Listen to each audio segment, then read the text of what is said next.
सांबादिक संघर नूतन कर्मकर्ता निर्वाचित। आज कोचिंडा सांबादिक संघर नूतन कर्मकर्ता समस्त सदस्यों उपस्थित मनोनीत कोचिंडा सांबादिक संघर नूतन सभापति दिनेश कुमार नंद, उपसभापति प्रशांत शर्मा और अदित पंडा, साधारण संपादक तपन दास, सह संपादक मनीष तिवारी और कोषाध्यक्ष सुधीर महांती को मनोनीत एही मनोनयन प्रक्रिया रे संबलपुर जिला सभापति प्रभात बेहरा, राज्य कार्यकारिणी सदस्य संजय मिश्र, पूर्वतन सभापति बिरंचिना दरका और संघर सदस्य उपस्थित थे। कोचिंडा सांबादिक संघ भोट प्रक्रिया न करी समस्त सदस्यों सहमति क्रमे मनोनयन प्रक्रिया रे नूतन कर्मकर्ता चयन करुथिबारु अन्य सांबादिक संघ पई उदाहरण पलटिछि। Sambalpur bureau head Ajit Kumar Panda report AN media 24।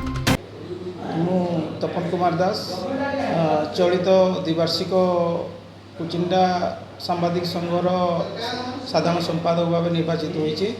तो आम आशा रखुचु सांबादिक संघ कोचिंडा सांबादिक संघ एक शृंखलित संघ, शृंखलित समस्त सांबादिक शृंखलित हिसाब से कार्य करिथांती एवं आमे माने समस्त साहाय्य सहयोग एवं एकाठी होई सब प्रकार काम मध्य करिथाउ।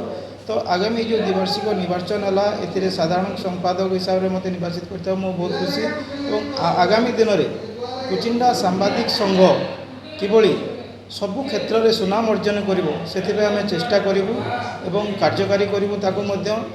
आमर अनेकटा किसी बाकी रही जाइए संघर उन्नति दिगरे, तो ता मध्य आम संपादन करूँ एवं कोचिंडार विकास सब प्रथम कोचिंडार विकास किभली हम ताकू प्राधान्य देवु। सर आम देखुँ कोचिंडा सांबादिक संघ अनेक कार्यक्रम कर भी से काम करेंगे आशा निहत पक्षे विगत दिन में राज्य संगठन हो ओइजर किंबा जिला संगठन हो किंबा ब्लॉक स्तर संगठन हो अनेकटा क्षेत्र में अनेक कार्यक्रम करिथांती।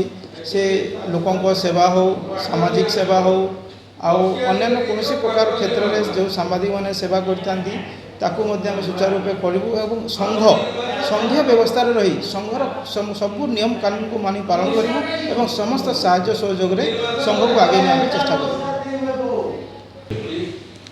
दिनेश नंद सामाजिक संघ सभापति मते 2 वर्ष लगी सामाजिक कोचिंडा सामाजिक संघ सभापति भाव निर्वाचित कर सब सदस्य मान को धन्यवाद दूँ। आगामी दिन रे संघर कार्यक्रम करवार संगे संगे अंचल विकास लगी मैं काम करमी। आम टीम पूरा फुल दम रे काम करा आशा कर। संजय कुमार मिश्र कोचिंडा सांबादिक संघर सदस्य तथा निर्वाचन अधिकारी। आमर पूर्व निष्पत्ति अनुसार आज आमर कोचिंडा सांबादिक संघ ओजेर निर्वाचन अनुष्ठित होता। सदस्य मानकर मतामत रहा जे आमे भोटिंग न करी सर्वसम्मति क्रमे आमर पदाधिकारी आम निर्णय करवा जेनता द्वारा कि संघर गोटे भाईचारा सब बजाय रही। तो कोचिंडा सांबादिक संघ गोटे बहुत डिसिप्लिन संघ है। ये समस्त सदस्यों मतामत नहीं करी सभापति रूपे दिनेश नंद, उपसभापति रूपे प्रशांत शर्मा आउ अदित पंडा, जनरल सेक्रेटरी रूपे आम तपन दास, सहकारी संपादक मनीष तिवारी आ कोषाध्यक्ष भाव आम सुधीर महांती को सदस्य माने सर्वसम्मति क्रमे मनोनीत कर।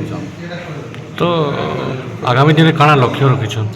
आगामी दिन में आम लक्ष्य रखुचु जे ओजे जनता ब्लॉक स्तर आरंभ कर राज्य स्तर में गोटे शृंखलित संघ रूपे तार परिचय हासिल करता आम सदस्य मान भितर आगु भी बहुत गोटे भाईचारा थिला, गोटे परिवार भाई आम चलुलु आउ सही भाईचारार वातावरण बजाय रखिक निज निजर कर्म के सचोट दक्षतार करी आम सांबादिक संघर केनता भावमूर्ति वृद्धि होगा, सांबादिक मान सम्मान वृद्धि होगा से दिगरे समस्त सदस्य।